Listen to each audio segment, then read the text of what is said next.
بسم اللہ الرحمن الرحیم، الحمدللہ رب العالمین والصلاة والسلام علی خاتم النبیین۔ ناظرین محترم، السلام علیکم ورحمۃ اللہ وبرکاتہ۔ پروگرام سیرت النبی صلی اللہ علیہ وآلہ وسلم کے ساتھ آپ کا میزبان ڈاکٹر محمود غزنوی، ہم سب کے پسندیدہ اسکالر جناب شجاع الدین شیخ، آپ کا چینل ARYQTV۔ ہماری آپ کی ملاقات ہر جمعہ اور ہفتے کی رات 9 بجے ہوتی ہے، اور یہ اسٹوڈیو بظاہر جو ہے اسٹوڈیو ہے، لیکن اصل میں تو یہ ڈرائنگ روم ہے جس میں بیٹھ کے ہم آپ سے براہ راست گفتگو کریں۔ کوئی اسکرپٹڈ پروگرام تو ہوتا نہیں ہے، سماجی معاملات، دین کے حوالے سے سیرت النبی صلی اللہ علیہ وسلم کی روشنی میں تناظر میں جو اس پر گفتگو کرتے ہیں۔ تو یاد ہوگا پچھلا پروگرام جو ہو رہا تھا وہ خاندانی نظام پر ہو رہا تھا، خاندانی نظام میں میاں بیوی کے ریلیشن شپ پر ہو رہا تھا، اور بات یہ ہے کہ ہمارے خاندانی نظام میں جو دراڑیں پڑ رہی ہیں، اللہ تعالیٰ محفوظ رکھے، بیشتر جگہوں پر یہ ہو رہا ہے کہ گھروں میں ناچاکیاں بہت زیادہ ہیں، میاں بیوی کے درمیان رفت بہت زیادہ یعنی کھچاؤ بہت زیادہ ہے، بچوں پہ اس کے منفی اثرات پڑ رہے ہیں، اور اس کی وجہ یہی ہے کہ ہم اپنے اس ازدواجی تعلقات میں اور خاندانی نظام میں مذہب کی ہدایات سے دور ہوتے جا رہے ہیں۔ نکاح جیسی سنت پر جب عمل کرنے جا رہے ہوتے ہیں تو ایک نکاح کی سنت ہوتی ہے اور اس کے ساتھ 1000 خرافات ہوتی ہیں۔ نتیجہ یہ ہوتا ہے کہ وہ نکاح کا ثواب جو تھوڑا سا ملتا ہے وہ 1000 خرافات میں دب جاتا ہے، برکت ختم ہو جاتی ہے، ظاہر ہے۔ پھر جب گھر میں ہم آتے ہیں تو ہمیں وہ نہ بیٹیوں کی مائیں جو ہیں، اب وہ زمانہ تو گیا، بیٹیوں کی مائیں یہ سمجھا کے بھیجا کرتی ہیں کہ شوہر کا مرتبہ کیا ہے، اب تو یہ سمجھا کے بھیجتی ہیں دب کے نہ رہنا کسی سے، تمہارے ابا پولیس والے ہیں۔ ظاہر ہے پھر وہ پولیس والے والا رویہ ہوتا نا، تو بات اس پر ہو رہی تھی۔ پچھلے پروگرام کا ریکیپ شجاع صاحب سے لیتے ہیں اور پھر انشاءاللہ آگے چلیں گے، بات کریں گے۔ السلام علیکم۔ وعلیکم السلام ورحمۃ اللہ وبرکاتہ۔ کیسے مزاج ہیں؟ الحمدللہ، آپ خیریت سے؟ اللہ کا شکر ہے۔ میرا خیال ہے ہم شاید ہم سے پہلے والی نسل جو تھی اس کے بعد اب تو جو ہماری نسل آئی ہے وہ تیسری جنریشن ہے۔ ہم نے تو جب تک مطلب ہوش سنبھالا تھا یہی سنا تھا کہ ماں باپ بیٹیوں کو بڑی نصیحتیں کر کے بھیجتے تھے، بلکہ ایسے ایسے جملے کہہ کے بھیجتے تھے، وہی تمہارا گھر ہے، اب وہاں سے میت آئے گی تمہاری، اللہ محفوظ رکھے ایسا نہ ہو، کہتے تھے یہ کہنے کہ تاکہ بیٹی کا ریلیشن شپ ماں باپ کی طرف سے کم ہو چکا، اب اس کا اصل گھر وہ ہے، اسے وہاں دل لگ جائے۔ تو اپنے شوہر کے ساتھ نہیں آؤ تو کبھی نہیں آنا، اسے ساتھ لے کر آنا ہے، مطلب یہ کہ تعلقات مضبوط رہیں۔ اب تو یہ ہوتا ہے کہ دیکھو بھائی دب کے نہیں رہنا، ہم تمہارے 5 بھائی ہیں، ابا تمہارے پولیس والے ہیں اور پیچھے تمہارے سب ہیں ماشاءاللہ، تم گئی گزری نہیں ہو، لہٰذا ڈنکے کی چوٹ پہ رہنا۔ پھر وہ ایسا ڈنکا بجتا ہے کہ انا للہ و انا الیہ راجعون۔ استغفر اللہ۔ جی ڈاکٹر صاحب جزاک اللہ خیر۔ بسم اللہ الرحمن الرحیم۔ اللہم صلی وسلم علی نبینا محمد، رب اشرح لی صدری ویسر لی امری واحلل عقدۃ من لسانی یفقہوا قولی واجعل لی وزیرا من اہلی، آمین یا رب العالمین۔ جی بالکل آپ نے بجا بات بیان فرمائی۔ اب آپ جو فرما رہے ہیں کہ یہ کہہ کے بھیجتے ہیں کہ ہم کسی سے کم نہیں، تمہارے 5 بھائی ہیں، تمہارے ابا تو فلاں ادارے میں اور تمہارے ابا جو ہے اس ادارے میں، تو ہم کیا ریسلنگ کے پویلین میں جا رہے ہیں؟ ریسلنگ کے رنگ بھی بھیج رہے ہیں کیا؟ کہاں بھیجیں؟ مطلب اللہ تعالیٰ محفوظ رکھے۔ بات کیا ہے اصل میں؟ اللہ کی جو ڈیوائن اسکیم ہے اس کو ہم سمجھیں۔ اللہ تعالیٰ نے انسان کو زمین پر بھیجا، پہلا جوڑا آدم و حوا علیہ السلام کا، اور ان کے ملاپ کے نتیجے میں اولاد کا حصول اور نسل انسانی کا قافلہ آگے بڑھتا چلا جائے۔ اب اگر تو کوئی نکاح کا انکاری ہے، جیسے کہ بہت سے ممالک اب ہو رہے ہیں، بہت سے معاشرے ہو رہے ہیں، اور دنیا گلوبل ہے، اور یہ اسمارٹ فونز وغیرہ کے نتیجے میں یہ گلوبل فتنے بھی ہر گھر میں داخل ہو چکے ہیں، اور مسلمان معاشروں میں بھی کچھ لوگ کھڑے ہو کر نکاح کا انکار کرتے ہیں۔ غیر فطری بات ہے نا۔ تو اب آپ پوچھیں جاپان والوں سے، پوچھیں آپ فرانس والوں سے، دنیا میں سب سے زیادہ بوڑھے ان ممالک میں ہیں اور جوان کم ہیں۔ وجہ کیا ہے؟ نکاح کم ہو رہے ہیں۔ تو ایک وقت کیا آئے گا، بچے گا کون؟ بوڑھے، اور وہ کسی کام کے نہیں ہوں گے، وہ کسی کام کے نہیں ہوں گے۔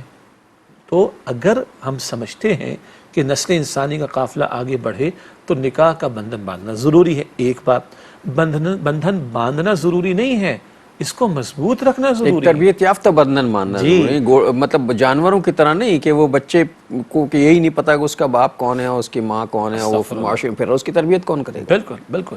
اچھا پھر اگلی بات کیا ہے؟ مرد عورت دونوں انسان ہیں، اپنے اپنے دائرہ کار ہے، اپنے اپنے مزاج ہے، فزیک ہے۔ یہ تو بے وقوفی کی بات ہے جو بالکل برابر کرنے کی باتیں کرتے ہیں، بے وقوفی کی بات، جہالت کی بات ہے۔ غیر فطری بات ہے ممکن ہی نہیں ہے نا کہ مرد اور عورت کو بالکل برابر قرار دے دو، غلط بات. بہرحال اللہ دونوں کا پیدا کرنے والا ہے، اللہ خالق ہے مرد کا بھی اور اللہ کو پتا ہے اس کی تخلیق کے بارے میں. اللہ یعلم من خلق، اللہ تعالیٰ فرماتا ہے کیا وہی اللہ نہ جانے گا جس نے پیدا فرمایا؟ تو اللہ کو خوب معلوم ہے کہ مرد کی کیا لمیٹیشنز، کیا جذبات، کیا احساسات، عورت کی کیا لمیٹیشن، کیا جذبات، کیا احساسات. اس خالق کی تعلیم جو اس کے پیغمبر علیہ الصلوۃ والسلام نے ہمیں پہنچائی، اس تعلیم کے تابع ہو کر چلیں گے تو ہمارے گھرانے بہت اچھے ہوں گے. اور الحمدللہ ہم مسلمان ہیں. میں نے 2-3 پچھلی باتیں کی تو کسی غیر مسلم سے کی جائیں گی نا جو خالق کائنات کا منکر ہو. آپ اور ہم تو مسلمان ہیں الحمدللہ، اللہ کو سب سے بڑا مانتے ہیں، نبی اکرم صلی اللہ علیہ وسلم کو امام الانبیاء مانتے ہیں، قرآن حکیم کو کتاب ہدایت مانتے ہیں، نبی علیہ السلام کا اسوہ ہمارے پاس موجود ہے. یہی ہمارے پروگرام کا ٹائٹل ہے لقد کان لکم فی رسول اللہ اسوۃ حسنہ. تو ہمارے لیے تو اتنا بڑا خزانہ ہدایت اور رہنمائی کا موجود ہے، ہمیں اس کی طرف ریفر کرنے کی ضرورت ہے. یہ اگر چیزیں کلیئر ہو نا، نسل انسانی کا قافلہ آگے بڑھنا ہے. آپ ایک اور انداز سے دیکھیں، پچھلے پروگرام میں ہم نے بات کی تھی عورت کی یہ ذمہ داری نہیں، وہ ذمہ داری نہیں. اگریب. آپ سوچیں ایک مرد کو اپنے کپڑے باہر سے دھلوانا پڑے، کھانا باہر سے منگوانا پڑے اور امور باہر سے کروانا پڑے تو کس قدر عجیب بات ہو جائے گی. خواتین ناراض نہ ہوں، میں یہ کہنا چاہ رہا ہوں کہ اللہ نے کیا نظام دیا ہے ان دونوں کے ملاف شوہر بیوی کے، کہ اگر یہ عورت کام کرتی تو مرد کے لیے، پوری سوسائٹی کے لیے کتنا اکنامک پوائنٹ آف ویو سے بچت کا پہلو ہو جاتا ہے. ایک عورت یہ سوچے اگر وہ باہر نکلتی ہے، اس کو باہر مردوں کو فیس کرنا پڑتا ہے، مشقتوں کو جھیلنا پڑتا ہے، اونچ نیچ نشیب و فراز زمانے کے دیکھنا پڑتے ہیں، کتنا کھکیڑ مول لینا پڑتا ہے. لیکن اگر اس کو یہ سمجھ آ جاتی ہے اس کو گھر کی ملکہ بنایا گیا ہے اور اس کو گھر تک اس کے ڈور اسٹیپ پر اس کی کفالت کا اہتمام کرنا شوہر کے ذمہ لگایا گیا، تو اس کی زندگی کتنی اچھی ہو جائے. شکر گزار ہونا چاہیے، شکر گزار ہونا چاہیے. اگر اس انداز سے دیکھیں، یہ اصولی باتیں ہم کر رہے ہیں، ایکسیپشنل باتیں الگ ہیں. کسی کے شوہر کا انتقال ہو گیا، نہ باپ ہے نہ بھائی ہے، اس عورت کو کمانا پڑے گا. کسی پر ہارڈ ٹائمز آ گئے تو شاید اس کمانا پڑے. پھر ستر حجاب کے احکامات کا خیال رکھ کے وہ گنجائش اصول استثناء کے معاملات. اصولاً کیا ہے، مرد کو قوام بنایا، باہر کے کام اس کے ذمے لگائے، بیوی کو گھر کی ملکہ بنایا اور ہوم میکر گویا کہ اس کو بنایا اور مستقبل میں جو نسل پروان چڑھنی اس کی گود میں لا کے ڈالی ہے تاکہ ایک ماں کی ممتا اور شفقت اور سافٹنس، ہمدردی، سمپتھی، یہ سارے جذبات بچوں کے اندر منتقل ہوتے رہیں. تو یہ اگر ڈیوائن اسکیم کو ہم دیکھیں نا اور اللہ اور اس کے رسول علیہ السلام کی تعلیم کے مطابق عمل کریں تو بہت سارے ہمارے معاملات بہتر ہوں گے اور جو جھگڑے و نزاعات کی کیفیات ہیں وہ منیمائز ہو جائیں، ختم نہیں ہوں گی. یہ ذہن میں رکھیں، لاکھوں گھرانوں میں 2-4 گھرانوں کا مسئلہ رہے گا. سبحان اللہ. تبھی اللہ تعالیٰ نے طلاق کی گنجائش تو دی ہے نا. ہے حلال چیزوں میں ناپسندیدہ، حدیث مبارک کے مطابق ہے طلاق حلال چیزوں میں انتہائی ناپسندیدہ، مگر پتہ ہے اللہ تعالیٰ کو، خالق ہے وہ، کہ کبھی پوائنٹ آف نو ریٹرن آ سکتا ہے تو گنجائش طلاق دینے کی شوہر کو یا خلا لینے کی بیوی کو دی گئی. یہ سارا ڈیوائن اسکیم اگر اس پوری آبجیکٹیوٹی کے ساتھ، مقصدیت کے ساتھ سامنے رہے تو اس کا ایک ایک حکم بڑا خوبصورت ہے ہمارے معاملات کو اور ہمارے گھرانوں کو بہتر کرنے کے اعتبار سے. ناظرین محترم، یہ کچھ چیزیں جو ہم ڈسکس کر رہے ہیں وہ صرف اس لیے کر رہے ہیں کہ خاندانی نظام جو ہے اسے سیرت طیبہ کی روشنی میں اور مذہب کی روشنی میں اگر چلایا جائے تو بہت سے مرد چڑ جاتے ہیں. اب آج کل تو مہنگائی کا زمانہ ہے، اخراجات بہت زیادہ ہو گئے ہیں اور ایک آدمی کمانے والا ہے اور ماشاءاللہ 4-5 اگر کھانے والے ہیں تو اور مشکل ہو جاتی ہے. تو بعد میں چڑچڑا ہے، میں کما کے مر گیا ہوں، میں کیا کروں، میں یہ ہو گیا ہوں، میں وہ ہو گیا. کچھ بھی نہیں ہوئے. آپ صرف ایک بات سوچ لیجئے کہ اللہ تعالیٰ کا طریقہ یہ ہے کہ وہ کسی شخص پر اتنی مشکل اور بوجھ نہیں ڈالتا جتنا وہ سہ نہ سکتا ہو. اگر اللہ تعالیٰ نے آپ پر یہ بوجھ ڈالا ہے تو اس کا مطلب یہ ہے کہ پہلے اسے سہنے کی طاقت آپ میں پیدا کی ہے، آپ میں اتنا طاقت انرجی پیدا کر دی ہے کہ آپ اس بوجھ کو جھیل سکتے ہیں. تب اللہ تعالیٰ نے آپ پر بوجھ ڈالا. یہ اللہ تعالیٰ کا طریقہ ہے. یہی عورتیں بھی سوچیں، اتنا مجھے بکھیڑا جو ہے میرے ساتھ ہو گیا تو اللہ تعالیٰ نے اس کی صلاحیت آپ میں پیدا کی ہے تو یہ ڈالا ہے. جب ہم یہ سوچ لیں گے نا کہ ہمیں اللہ تعالیٰ نے طاقت دی ہے، میں تو کم از کم یہی سوچتا ہوں کوئی مشکل آ جائے میں کہتا ہوں اللہ تعالیٰ کبھی بھی کسی پر اس کی طاقت سے زیادہ مشکل نہیں. اس کا مطلب ہے اللہ تعالیٰ نے میرے اندر کوئی انرجی پیدا کی ہے جو مشکل میں ڈال دیا مجھے کہ جھیلو اسے جا کے. اور اگر ہم یہ بھی سوچتے ہیں کہ یار ان بچوں کے لیے رات دن جو میں جتا ہوا ہوں، لگا ہوا ہوں، ذہنی سکون برباد ہے، کھانا پینا چھوڑا ہوا ہے، تو چلیں اللہ کی طرف سے مجھے یہ ذمہ داری دی گئی، یہ صدقہ ہے، کفالت کرنا میری ذمہ داری، اللہ تعالیٰ اس کا مجھے اجر دے گا، معاملہ خود بخود ہی ختم ہو جاتا ہے۔ قرآن کریم کی آیت بھی یقیناً آپ وہی بات بیان فرما رہے تھے، لا یکلف اللہ نفسا الا وسعها، اللہ تعالیٰ ہر انسان کو اس کی وسعت یعنی کیپیسٹی کے مطابق ہی مکلف یعنی ذمہ دار ٹھہراتا ہے۔ خالق ہے نا تو اتنا ہی ذمہ داری کا معاملہ رکھتا ہے جتنا کہ اس نے بندے کو کیپیسٹی دی ہے۔ تو کبھی ایسا نہ ہو کہ کوئی مشکل آ جائے تو ہم پھٹ پڑے، بلکہ اللہ سے ربنا افرغ علینا صبرا، اللہ صبر کے دہانے ہم پر کھول دے۔ اور اللہ تعالیٰ خود فرماتا استعینوا بالصبر والصلاۃ، صبر اور نماز کے ذریعے مدد حاصل کرو۔ یہ تو بڑی باتیں، ابھی تو صرف گھر کی ہم بات کر رہے ہیں، ورنہ صبر تو طائف میں بھی ہے، جی وہ تو ناقابل تصور ہے۔ اور صبر احد کے میدان میں بھی ہے، اور صبر سے مدد بدر میں بھی ہے، احد میں بھی ہے۔ یہ تو بڑی باتیں ہیں۔ میں پھر ایک بات عرض کرتا ہوں دل سے، پچھلے کسی پروگرام میں ہم نے کہا تھا آج ہمارے نکاح مشکل ہو گئے نا، ہم نبی اکرم علیہ السلام کے نکاحوں کی تفصیلات معلوم کریں، ہم صحابہ کرام رضی اللہ تعالی عنہ مجمعین کے نکاحوں کی تفصیلات معلوم کریں، ہم اہل بیت اطہار کے نکاحوں کی تفصیلات دیکھیں، تو وہاں مشن بہت اوپر تھا، مشن بہت بڑا تھا۔ نکاح آسان یہ تو تھے، مائنر چیزیں ہیں، نکاح آسان تھے نا، خاندان قائم کرنا، نظام، یہ بہت چھوٹی جو بات کی باتیں ہیں۔ تو ہم نے تو مشن چھوڑ دیا نا، تو یہ چھوٹے کام بھی نہیں ہو پا رہے۔ ادھر مشن بہت بڑا تھا، محنت بہت اونچی تھی، جد و جہد بہت اونچی تھی، صبر کے مراحل بہت بڑے تھے، نکاح آسان تھے۔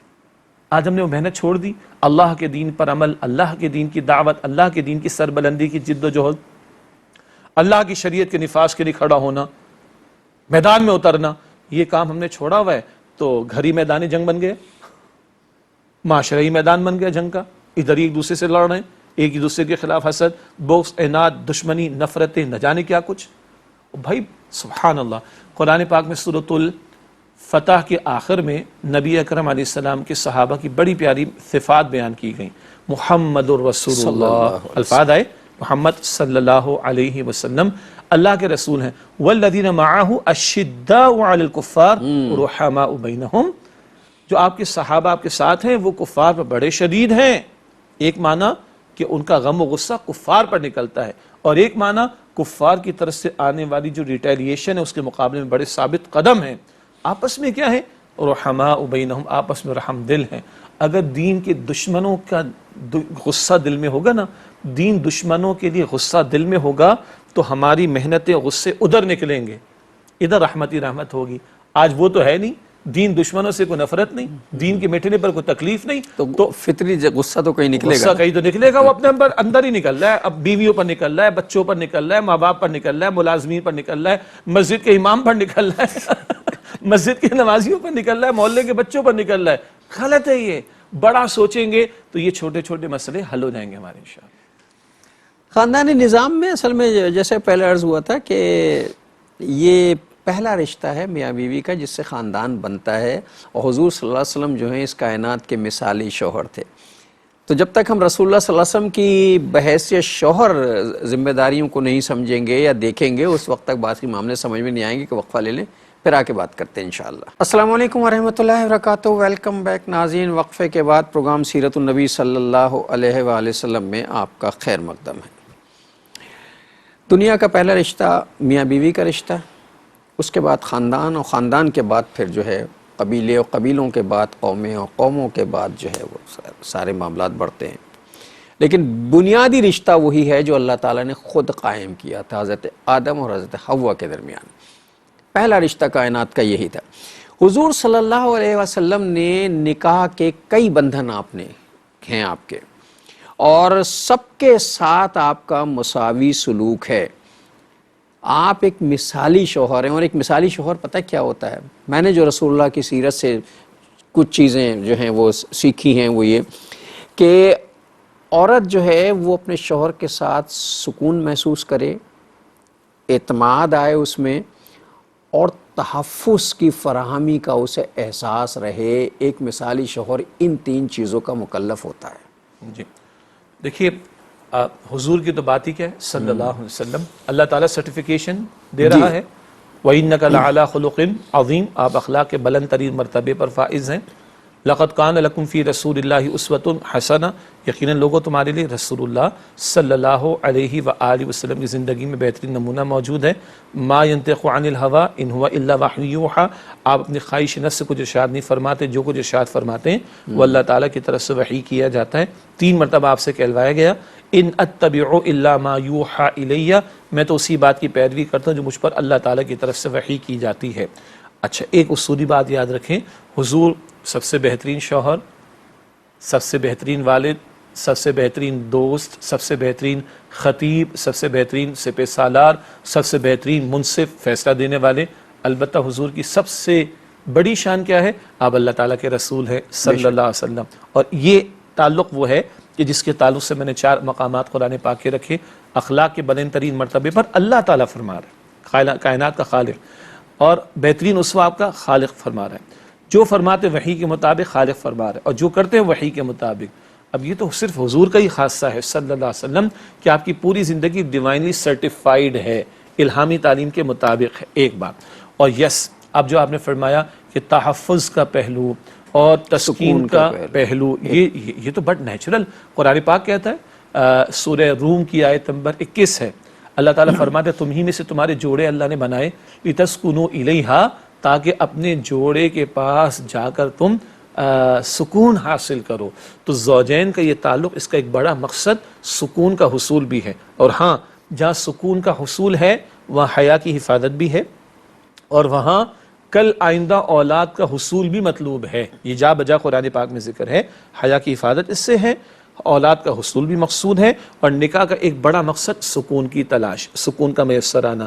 آج دنیا آرٹیفیشل ورلڈ میں پتہ نہیں کہاں کہاں غیر فطری انداز سے سکون تلاش کر رہی، کوئی نشوں کے اندر، کوئی زنا کے کاموں کے اندر، کوئی بے حیائی کے کاموں کے اندر، کوئی شیطانی کاموں کے اندر۔ نہ، اللہ کہتے تمہارے ڈور اسٹیپ پر میں نے سکون دیا زوجین۔ اور لباس کا رس قرآن پاک، سبحان اللہ، ہن لباس لکم وانتم لباس لہن، سورۃ البقرہ میں وہ بیویاں تمہارے لیے، تم شوہروں کے لیے لباس، اور تم شوہر بیویوں کے لیے لباس، اور لباس سکون کا باعث بنتا ہے۔ تو سکون بھی، تحفظ بھی۔ دیکھیے اللہ تعالیٰ نے قوام بھی قرار دیا نا مرد کو، سورہ نساء آیت نمبر 34 میں، الرجال قوامون علی النساء بما فضل اللہ بعضهم علی بعض وبما انفقوا۔ اللہ نے مردوں کو قوام کا ایک ترجمہ حاکم بھی، پہلے بھی ہم نے بات کی، قوام کا ایک ترجمہ منتظم بھی، نگران بھی، کفالت کرنے والا بھی۔ جیسے حدیث مبارک میں آتا ہے نا، سید القوم خادمہم، قوم کا سردار قوم کا خادم ہوتا ہے، کفالت کرنا۔ اسی طرح گھر کا سربراہ، گھر کا حاکم کون؟ مرد کو بنایا اللہ تعالیٰ نے، اب گھر والوں کی کفالت کرنا وہ اس کے ذمہ۔ اسی لیے اللہ نے آگے فرمایا اسی سورہ نساء کی آیت نمبر 34 میں، بما فضل اللہ بعضهم علی بعض، بعض کو بعض پر اللہ نے فضیلت دی جسمانی اور دیگر اعتبارات سے بھی، وبما انفقوا، اور یہ کہ وہ اپنے مالوں میں سے خرچ کرتے ہیں۔ تو یہ خرچ کرنے کی ذمہ داری کس پر ہے؟ شوہر پر۔ پہلے بھی ہم نے بات کی، نکاح ہوگا دونوں کی ضرورت ہے، شوہروں کی تقسیم شوہر کی طرف سے، مہر شوہر نے ادا کرنا، ولیمے کے اہتمام شوہر نے کرنا، بچے کا اللہ دے گا کفالت شوہر نے کرنی، بیوی کے اخراجات کو شوہر نے پورا کرنا۔ تو یہ تحفظ میں یہ کفالت کی ذمہ داری، سردی گرمی موسم کے اثرات سے بچانے کا اہتمام، روٹی کپڑا مکانی ساری حاجات کو پورا کرنا، بیمار ہو تو دوا وغیرہ، یہ تحفظ بھی بٹ نیچرل نکاح کے عنصر میں شامل۔ تو سکون کا معاملہ بھی اسی طرح تحفظ کا بھی۔ ایک تیسری بات بھی شاید اعتماد، سبحان اللہ، اس کے بغیر باہمی اعتماد کے بغیر ازدواجی زندگی نہیں چل سکتی۔ دیکھیے نا، اور خاص طور پہ خواتین سے، مجھے معاف کیجیے گا میں ایک جملہ کہہ رہا ہوں، اچھا نہیں ہے لیکن بس ویسے ہی کہہ رہا ہوں، آدھی عمر جو ہے خواتین کی شوہر کی تلاش میں گزر جاتی ہے، اور آدھی عمر اس پر شک کرنے میں گزر جاتی ہے۔ استغفر اللہ، نہیں یہ دونوں طرح ضروری ہے، ٹھیک ہے۔ اور میں آپ کو ایک دل کی بات عرض کرتا ہوں، ہے کڑوی۔ آج کل ہم سب لوگ اسمارٹ فون استعمال کرتے ہیں، اور اسمارٹ فون میں ایک لاک لگانے کا کانسیپٹ ہوتا ہے۔ لاک آج کل وہ فنگر پرنٹ سے بھی آ جاتا ہے، فیس ایکسپریشن سے بھی آ جاتا ہے، یا پھر وہ ڈیجٹ کا ایک پیس کوڈ ہوتا ہے۔ تو ایک صاحب ہیں، بڑے اچھے عالم ہیں، ملیشیا کے ہیں، ریورٹڈ مسلم ہیں، اسلام قبول انہوں نے کیا تھا، پھر انہوں نے دینی تعلیم بھی حاصل کی۔ تو ایک پبلک اسپیچ میں وہ کہہ رہے تھے، I have 2 smart phones and my wife knows the passcode of both. بھائی میرے پاس، انہوں نے کہا، 2 اسمارٹ فون ہیں اور میری بیوی کو دونوں کے پیس کوڈ پتہ ہیں۔ یہ تو انہوں نے بیان فرما دیا۔ میں نے اس کے ذیل میں یہ بات عرض کرنا چاہی کہ آج کل شوہر اور بیوی کا ایک دوسرے پر اعتماد ہونا، اس کا ایک اظہار یہ بھی ہے کہ دونوں کے اسمارٹ فون ایک دوسرے کے سامنے کھلے ہوں. لاک لگانا کوئی مجبوری ہے تو دونوں کو اس کے پیس کوڈ پتہ ہوں. اور اس سے اگلی بات کر دیتا ہوں میں، ذرا مشکل لگے گا، ٹھیک ہے. یہ جو ہسٹری ہوتی ہے نا، کیا کیا دیکھا، کہاں کہاں گئے، کہاں کہاں وزٹ، کون کون سی ویب سائٹ کو، کون کون سے چینلز کو، تو سر ہسٹری بھی ایک دوسرے کی دیکھ لیں کبھی، وہی دیکھ لو بس. اگر یہ ہو رہا ہے تو آج سن 2024 میں عرض کر رہا ہوں، یہ ایک علامت ہے باہمی اعتماد کے اعتبار سے.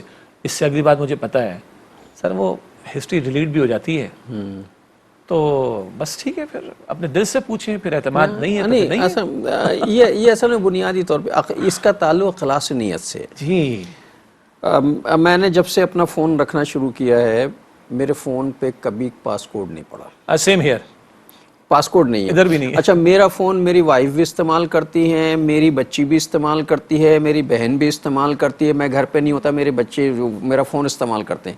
اور اکثر یہ ہوتا ہے کہ بھئی فون آیا، اٹھاؤ دیکھ لو جی کس کا فون ہے، دیکھ لو، خود ہی بات کر لو. چیٹ سسٹم بھی سارا جو ہے اوپن ہے. کسی ظاہر ہے کوئی ایسا ہے ہی نہیں نا جس پہ کوئی گڑبڑ ہوگی. دیکھو جس کو دیکھنا ہے دیکھو، جو دیکھنا ہے ہم نے، جو ہسٹری دیکھنی وہ دیکھو. آج تک پاس کوڈ ڈالا ہی نہیں، کبھی ضرورت ہی محسوس نہیں. کیوں ڈالیں پاس کوڈ؟ ڈالنے کی ضرورت ہے؟ کوئی اگر چوری کر رہے ہوں، کوئی بددیانتی کر رہے ہوں تو پاس کوڈ ڈالے بھی ہے. بالکل نہیں ہوتا، کوئی پاس کوڈ ہے ہی نہیں. ایک اور پہلو اوپن ہے. ایک اور پہلو دیکھتے ہیں. یہ جو لباس کا لفظ اللہ تعالیٰ نے استعمال فرمایا، یہ کتنا وسیع المعنی ہے. وسیع المعنی، ٹھیک ہے. اچھا، ایک تو لباس، اب دیکھیں تھوڑی سردی تو آپ نے سویٹر پہنا ہوا ہے، میں نے ذرا نسبتاً موٹے یعنی کپڑے پہنے ہوئے ہیں. میں ذرا کمزور بھی ہوں. نہیں، کمزور میں بھی ہوں، کپڑا موٹا ہے تھوڑا، ٹھیک ہے. تو اب کیا ہے، سردی کی شدت سے بچنے کے لیے میں نے موٹا کپڑا، آپ نے کپڑا پلس سویٹر استعمال کیا، یہ کسی نے اندر جرسی لے لی. لباس آپ کو مجھے موسم کی شدت سے بھی بچاتا ہے اور سکون دیتا ہے. تو شوہر بیوی سکون کا باعث، راحت کا باعث. ڈاکٹر صاحب، لباس پردہ بھی ڈالتا ہے، ہاں، چھپاتا ہے. یہ ستار العیوب ہے. وہ تو اللہ کی وہ تو اللہ تعالیٰ کی ذات ہے، لیکن اس معنی میں کہ یہاں اب دیکھیں، اگر یہاں میرے کٹ لگا ہے، یہاں کوئی زخم ہے، ڈھک گیا، چھپ گیا، ٹھیک ہے. پھر میری برہنگی کو چھپا لیتا ہے. اللہ اکبر کبیر. برہنگی جو ہے وہ فکری برہنگی بھی ہوتی ہے اور جسمانی برہنگی بھی. جی، تو یہ لباس پردہ ڈالتا ہے نا، تو شوہر بیوی کیا بنیں گے ایک دوسرے کے لیے؟ پردہ ڈالنے والے. اور اگر کوئی عیب آ بھی گیا نا، مل کر اس کو چھپانے کی کوشش. بہت گہری بات ہے یہ. جی، اگر کوئی عیب آ رہا ہے نا، تو ایک دوسرے شک شبے کے چکر میں نہیں، ایک دوسرے کی معاملت کر کے ایک دوسرے کی حیا کی حفاظت کا ذریعہ بنیں گے. یہ لباس میں بڑی گہری باتیں ہیں. تو اعتماد کے بغیر تو یہ رشتہ چل ہی نہیں سکتا. اور ہاں، اور دیکھیں، سب سے بڑا شیطان کا کون سا چیلا ہے جس سے شیطان خوش ہوتا ہے؟ جو میاں بیوی میں نا اتفاقی ڈالے. حدیث ہے مسلم شریف کی، شیطان روزانہ سمندر پر اپنا دربار لگاتا ہے، اس کے چیلے اور ایجنٹس آگے کاروائیاں پیش کرتے ہیں، ہم نے یہ کیا، ہم نے وہ کیا. وہ کہتا ہے ٹھیک. ایک کھڑا ہو کے کہتا ہے شوہر بیوی میں ناچاقی ڈال دی. یہ ناچاقی انتہا کو بھی جا سکتی ہے کہ طلاق تک معاملہ، جھگڑا، ناچاقی، دشمنی، جو بھی آپ کہیں. تو شیطان کہتا ہے کہ اچھا، وہ کھڑا ہوتا ہے اور اس ایجنٹ کو گلے لگاتا ہے کہ تو نے میری جانشینی کا حق ادا کیا. تو شیطان کا بھی پہلا حملہ لباس پر، اما حوا اور آدم علیہ السلام کا واقعہ، اور انسان کی حیا پر. اور اس فیملی سسٹم کو شیطان بریک کرنا چاہتا ہے. دیکھیں کہاں سے کہاں تک بات آ گئی. آج فیملی سسٹم برباد ہو رہا ہے تو شیطان تو خوش ہو رہا ہے، اور اس ایجنٹ پر خوش ہوتا ہے جو شوہر بیوی کے اندر ناچاقی پیدا کر کے فیملی سسٹم کو برباد کرنے کے چکر میں لگا ہوا ہے، گھروں کو توڑنے میں لگا ہوا ہے. او بھائی، تو اعتماد کے بغیر تو گزارا نہیں. اعتماد کے بغیر تو ہم شیطان کا مقابلہ نہیں کر سکتے. اعتماد کے بغیر ہم ایک دوسرے کو تقویت نہیں دے سکتے. اعتماد کے بغیر اس گھر کو بچا نہیں سکتے. اور اعتماد کے بغیر کیا تربیت کریں گے اولاد کی؟ اعتماد کے بغیر کیا پرورش کریں گے اولاد کی؟ جب گھر میں اتفاق رائے نہیں ہوگا، محبت نہیں ہوگی، گھر میں ہنسنے مسکرانے کا ماحول نہیں ہوگا، ٹینس ماحول ہوگا، تو اولاد کا وہی ہوگا جو آج کل ہو رہا ہے. بالکل، مزاج بگڑیں گے. اور اب دیکھیے کیا آپ نے بات بیان فرمائی، ٹینس ماحول گھر میں ہوگا. ٹینس ماحول تو ٹینشن ہوگی نا. کیا چھوٹے چھوٹے بچوں کو ہارٹ پرابلمز نہیں ہو رہی؟ چھوٹے چھوٹے بچوں کو دماغی مسائل نہیں ہو رہے, چھوٹے چھوٹے بچوں کو سائیکالوجیکلی ان کو پرابلمز نفسیاتی طور پر نہیں ہو رہی, کیا مسئلہ ہے؟ بہت اور بھی وجوہات ہوں گی. ایک وجہ کیا ہے؟ گھر کا ٹینس ماحول ان کو ٹینشن, فرسٹریشن اور ڈپریشن اور ہائپر ٹینشن اور نہ جانے کیا کو سکھا رہا ہے. کہاں تک اپنے لیے ہم بربادی کا سامان کر رہے ہیں الہامی تعلیم کو فراموش کر کے. نفسیاتی مسائل پیدا ہوتے ہیں, گھریلو مسائل پیدا ہوتے ہیں, آنے والی نسل فرسٹریشن میں مبتلا ہوتی ہے, اختلاف ہوتے ہیں میاں بیویوں کے درمیان, اور نہ ہوں تو محبت نہیں ہوتی. مجھے معاف کیجیے گا, شاید آپ کو یہ بات اچھی نہ لگے. بھائی اگر آپ کے درمیان لڑائی جھگڑا نہیں ہوتا, آپ کے درمیان اختلاف رائے نہیں ہوتا, تو اس کا مطلب ہے آپ کے درمیان محبت نہیں ہے, مصنوعی زندگی گزار رہے ہیں آپ. روبوٹ ہے, روبوٹ ہیں آپ, مصنوعی زندگی گزار رہے ہیں. اس نے کہا جی دیکھ چاند کتنا اچھا, آپ نے بھی کہا بہت اچھا ہے. یہ کیا بات ہوئی بہت اچھا ہے؟ آپ کہیں کہ ایک وقفہ لیتے ہیں پھر آ کے بات کرتے ہیں. السلام علیکم ورحمۃ اللہ وبرکاتہ. ویلکم بیک ناظرین. وقفے کے بعد پروگرام سیرت النبی صلی اللہ علیہ وآلہ وسلم میں آپ کا خیر مقدم ہے. یہ جو 100% اتفاق رائے ہے نا, اس سے زندگی ایک قدم بھی آگے نہیں چل سکتی. یہ ساری کائنات جو اختلاف رائے سے آگے بڑھی ہے, بڑھ رہی ہے. میں نے کہا یہ ہے, اس نے کہا نہیں ایسا نہیں ہے, ایسا ہے. اچھا تو یوں نہیں ہوگا, یوں ہوگا. سارے تو میں کہوں کہ وہ چاند دیکھو کتنا اچھا ہے, ہاں جی بہت اچھا ہے, بات ہی ختم ہو گئی. انہوں نے کہا کہ رات زیادہ ٹھنڈی, کہ ہاں جی ٹھنڈی ہے, ختم ہو گئی. مطلب کہو نا کہ رات ٹھنڈی ہے تو کیا ہوا, ایسی ٹھنڈی راتیں تو اکثر ہوتی ہیں, تو تمہیں زیادہ سردی لگتی ہوگی, مجھے تو نہیں لگتی. پھر ذرا معاملہ گڑبڑ ہوگا, اور جب معاملہ گڑبڑ ہوگا, اختلاف رائے ہوگا, ٹینشن ہوگی تھوڑی سی, تھوڑا سا آپ نے اختلاف ہوگا, تو زندگی میں ایک حسن پیدا ہوگا. اختلاف رائے کو کبھی بھی برا نہیں سمجھنا چاہیے, اچھائی کی علامت ہوتی ہے. دیکھیں 2-3 پہلو ہے نا. ہم انسان ہیں, انسان غور کرتا ہے, فکر کرتا ہے, اس کی سوچ ہوتی ہے, ٹھیک ہے. الا ہے کہ کسی کی ذہنی کیفیت میڈیکلی اگر اس میں نقصان ہو گیا تو بات الگ ہے. تو اختلاف تو ہونا نیچرل ہے, ٹھیک ہے. ہم انسان ہیں, پتھر نہیں ہیں. پتھروں میں جذبات اور احساسات انسانوں کی طرح نہیں ہوتے. حس ہے, ہاں پتھر بھی حس رکھتے ہیں. وہ ستون حنانہ وہ رویا تھا نا جب حضور علیہ السلام کے لیے ممبر پیش کر دیا گیا تھا. بہرحال لیکن ہم انسان نہیں, انسان پتھر نہیں ہیں. انسانوں میں دل ہے, جذبات اور احساسات, ایک بات.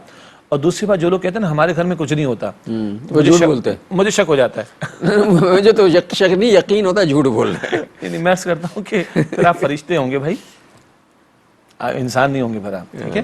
ہم تو مطلب ہمارے اسلاف میں دیکھیں گے, ان کے واقعات ہمیں ملیں گے. اس کا حسن کیا ہے؟ حسن یہ کہ وہ معاملات ٹیکل کیسے ہوتے تھے. حضور علیہ السلام کی سیرت کا مطالعہ کر لیں, ٹھیک ہے.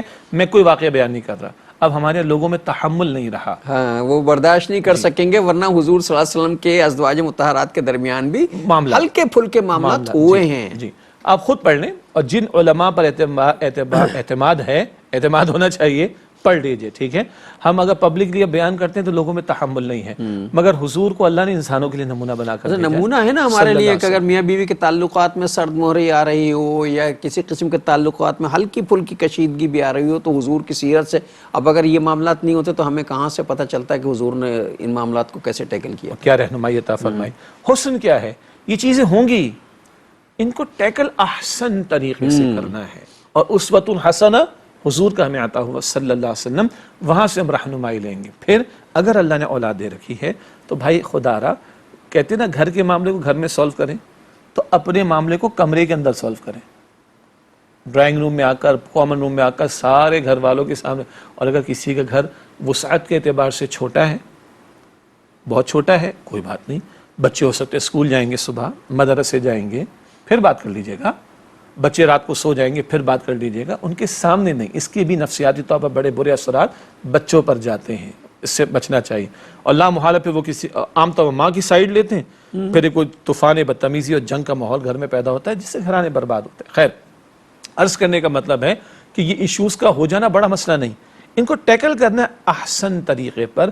اور اس کے بارے میں بڑی پیاری پیاری پیاری پیاری احادیث اللہ کے رسول نے عطا فرمائی صلی اللہ علیہ وسلم. مثلا حضور نے فرمایا صلی اللہ علیہ وسلم, کوئی شوہر اپنی بیوی سے نفرت نہ کرے. اگر کوئی ایک بات, ایک عمل, ایک ادا اسے پسند نہیں آ رہی, تلاش کرے, کوئی دوسری بات پسند آئے گی جو اس بیوی کی, اس کے دل میں قدر کی بڑھنے کا باعث بن جائے گی. تلاش کرو, ایک ہی بات دیکھ لے کوئی بندہ, ایک شوہر دیکھے, جو اس کی بیوی ہے اس نے اپنی ماں کو، اپنے باپ کو، اپنی بہنوں کو، اپنے بھائیوں کو، اپنے گھر کے آرام کو چھوڑ کر دو باتیں، دو جملے، دو کلمے کہہ کر پوری زندگی کے لیے تمہارے حوالے کر دیا. یہ کم قربانی ہے اس کی؟ شوہر غور کرے. اسی طرح بیویوں کو بھی سوچنا چاہیے، جب تک یہ شوہر سے میرا نکاح نہیں ہوا تھا، اس بندے سے جب تک اس کا نکاح نہیں ہوا تھا، بالکل جس کو ہمارا سلینگ ورڈ میں کہتے ہیں ویلا تھا، آزاد تھا بالکل. کمائی بھی کی، 25 تاریخ کو پیسے ختم، یہ کپڑوں میں لگا دیا، گھومنے پھرنے میں لگا دیا، ادھر ادھر لگا دیا. شادی ہو گئی تو اس کے تو پر ہی کٹ گئے گویا کے. پرانے جملے ہیں نا، ہاں پر کٹ گئے جملے ہیں نا پرانے. ماں باپ کیا کہتے ہیں؟ اس کے پر نکلنے، پر کاٹو. مرا اس کو باندھو بھائی، باندھو. باندھنے کا مطلب نکاح کر دو اس کا. اب بیوی بھی سوچے، یہ باہر پسینہ گراتا ہے. آج بڑے بڑے شہروں کے، آج چھوٹے چھوٹے قصبوں میں کمانا آسان کام ہے. آپ بھی فیملی والے، میں بھی فیملی والا ہوں، ہم سینکڑوں لوگوں سے ملتے ہیں. کیا اس وقت ہماری کیفیت ہے جابس کے اعتبار سے؟ ہم سب کو پتہ ہے. مالی بحران کس قدر ہم سب کو پتہ ہے.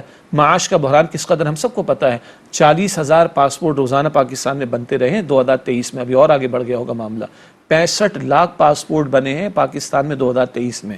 8 لاکھ سے زیادہ لوگ پاکستان سے باہر چلے گئے. ایک الگ ڈیبیٹ ہے اپنی جگہ پر. آسان ہے کوئی پیسہ کمانا؟ تو بیوی سوچے، یہ شوہر دن بھر مشقت کرتا ہے، کڑوی باتیں اپنے باس کی سن کر آتا ہے، دکان بھی لگاتا ہے تو گرمی سردی کی مشقت کو برداشت کرتا ہے، لوگوں کے تانے سنتا ہے، 10 مسائل جھگڑے ہو جاتے ہیں، اور پھر کما کے گھر میں لے کر آتا ہے، اور میرے ڈور اسٹیپ پر میری حاجات کو پورا کرنے کی اللہ کی توفیق سے کوشش کرتا ہے. یہ قدر نہیں کرنی چاہیے اس کی. اس طرح ایک دوسرے کی پازیٹیو سائڈ کو دیکھیں تو اس سے انشاءاللہ تعالی اعتماد بھی بڑھے گا، قدر بھی بڑھے گی، اور معاملات کو ٹیکل کرنا آسان ہوگا انشاءاللہ. دونوں طرف سے یہ تالی دونوں ہاتھ سے بجتی ہے، اور یہ دونوں طرف سے سوچنا چاہیے. مطلب شوہر کو بھی یہ سوچنا چاہیے، یار اگر گھر میں میری بیوی نہ ہوتی، مجھے ماسی کو پیسے دینے پڑتے، مجھے کپڑے دھلوانے والے کو پیسے دینے پڑتے، جھاڑو پوچھے والے کو پیسے دینے پڑتے، کھانا پکانے والی کو پیسے دینے پڑتے، کپڑے باہر سے استری کروانے پڑتے، دھلوانے باہر سے پڑتے، 100 کام مجھے باہر سے کرنا، بچوں کے لیے آیا رکھنی پڑتی، بچوں کا انتظام کرنا پڑتا. مطلب میری ساری تنخواہ تو اسی میں نکل جاتی. تو بھائی یہ بیوی میری کر دیتی ہے، یہ تو اس کا بڑا احسان ہے. اور بیوی کو یہ سوچنا چاہیے، بھائی میرا شوہر اگر 50,000 روپے مہینہ کماتا ہے تو اپنے اوپر تو وہ اس پہ سے 5,000 روپے خرچ کرتا ہے، مہینے کے 45,000 روپے تو وہ گھر پہ اور شوہروں کا اپنی پوری تنخواہ پر جو حق ہوتا ہے 5 سے 10%. 10% تو ان کا ہوتا ہوگا جو بہت اچھا کھانے وانے کھاتے ہیں، ورنہ 5% شوہر اپنے اوپر خرچ کرتا ہے. کر پاتا ہے مشکل سے وہ بھی نہیں کرتا. دوپہر کا کھانا یہ کہے گا، یہ سوچ کے چھوڑ دیتا ہے، یار یہ کھانا جو ہے 400-500 روپے کا ملے گا، 400-500 روپے کے لیے بچوں کے لیے فروٹ لے جاؤں گا میں، چلو بن کباب پہ گزارا کر لیتے ہیں. کبھی ریئلائز کریں نا شوہر میاں بیوی ایک دوسرے کے لیے، تو پتہ چلے گا دونوں قربانیاں دے رہے ہیں لیکن احساس کسی کو نہیں ہے. جی، ایک دوسرے کی قربانیاں، ایک دوسرے کی سیکریفائس اور ایک دوسرے کی خوبیوں پر نگاہ زیادہ رکھیں گے تو جو تھوڑی بہت کھٹ پٹ والے معاملات ہیں وہ دب بھی جائیں گے، سیٹل بھی ہو جائیں گے، ختم بھی ہو جائیں گے انشاءاللہ. ضمناً ایک بات ہے، گو کہ شاید وہ ہمارے معاشرے کے 10-20% لوگوں کا بمشکل معاملہ ہوگا کہ صاحب کسی کے ذہن میں یہ نہ آ رہا ہو کہ جناب وہ اچھا تو بیوی تو کپڑے بھی دھوتی ہے اور کھانا بھی پکاتی، سب کچھ کرتی ہے، تو میرے گھر میں تو ایسا مسئلہ نہیں ہے، میرے شوہر کو تو اللہ نے بہت دے رکھا ہے، تو میرے گھر میں تو 2 آیا کام کرتی ہیں، ماسیاں کام کرتی ہیں، میڈ کام کرتی ہیں، تو پھر تو اب میرے شوہر کے لیے مجھ میں اس کیا کا ہو؟ کریڈٹ بھی اسی کو جا رہا ہے نا. ہاں، تو یہ دیکھنے کی ضرورت ہے. اور دوسری بات یہ ہے، اگر آپ کے شوہر کے ذریعے اللہ نے مالی وسعت دے دی ہے اور 2 یا 1 کوئی ملازم یا ملازمہ آپ کے گھر میں کام کر رہے ہیں، تو اللہ کی نعمت سمجھیں کہ ان کے ساتھ اس سے سلوک کریں تو اللہ اس کی برکت سے آپ کو عطا فرمائے گا. ایک بات. اور دوسری بات ہے کہ اگر ان کاموں سے وسعت مل گئی ہے آپ کو، یعنی فرصت مل گئی ہے، تو تربیت اولاد پر زیادہ توجہ کا معاملہ کریں. اور اگر اس میں بھی اللہ تعالیٰ نے سہولت دی ہے تو اس قوم میں کروڑوں بچے ہیں، ان کی بھی فکر کر لیں. یعنی جو عورت کو اللہ نے سافٹنس، نرم مزاجی، رقت اور ہمدردی اور سمپتھی، یہ جو کیفیات عطا کی ہیں نا، یہ تربیت کے لیے بہت ضروری ہیں. تو دیکھیے پھر اگر کسی کو یہاں سے فرصت ملتی ہے تو مخلوق خدا کی کس طرح دینی تقاضوں کو پورا کرتے ہوئے، ستر حجاب کے احکامات کا لحاظ رکھتے ہوئے وہ کام آ سکتی ہیں، اس کو دیکھیں. اور کوئی اگر اس طرح کی شعبہ جات جیسے کہ ٹیچنگ ہے، تربیت ہے، بچوں کے ساتھ وقت گزار کر ان کو دین کی طرف راغب کرنے والی بات ہے، ان کے اخلاق کو درست، جو پوری قوم کا مسئلہ ہے، تو یہ درجہ بدرجہ معاملات ہوں گے، اور یہ تبھی ہوگا جب یہ پوری ڈیوائن اسکیم اگر ہمارے سامنے رہے گی نا، تو انشاءاللہ تعالی ہمارے گھرانے بھی بہتر ہوں گے، اور ہمارے گھروں کے بہتر ہونے کی وجہ سے اور گھرانے بھی بہتر ہوتے جائیں گے انشاءاللہ۔